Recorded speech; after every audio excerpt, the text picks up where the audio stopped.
beginning to where we are now. And hopefully y'all can help us get to the next level. Enjoy. There's our logo.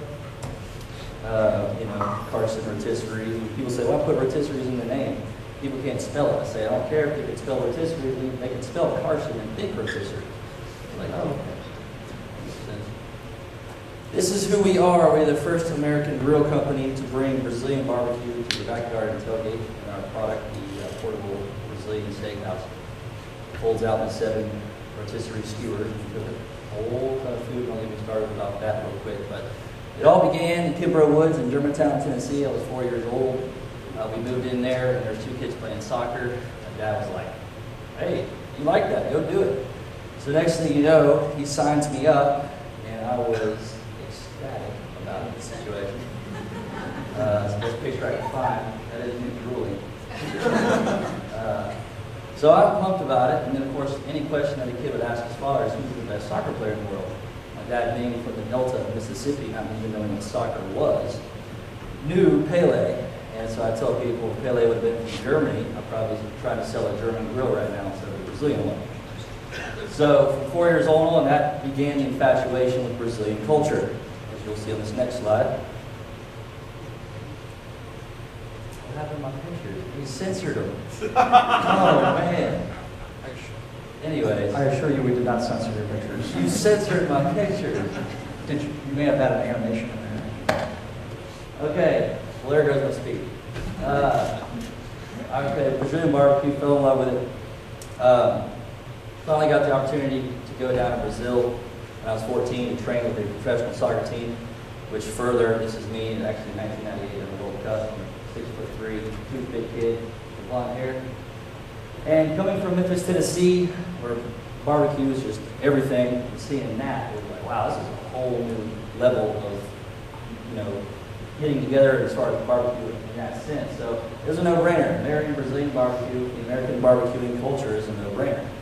So I moved back to the United States, and the proof is actually the photo shout.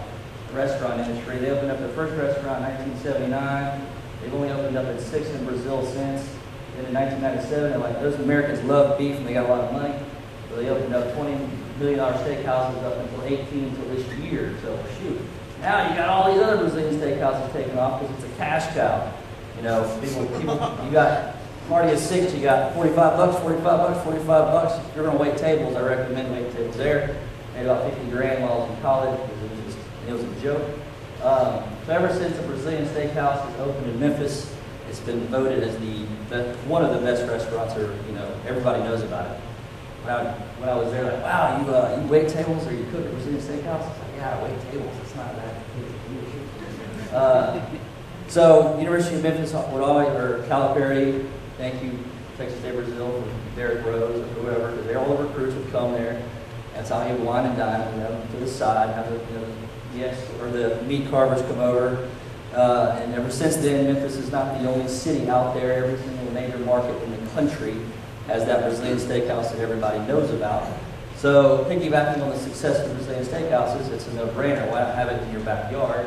Of course, American restaurants, the high-quality Golden Corrals, are trying to piggyback on the Brazilian success.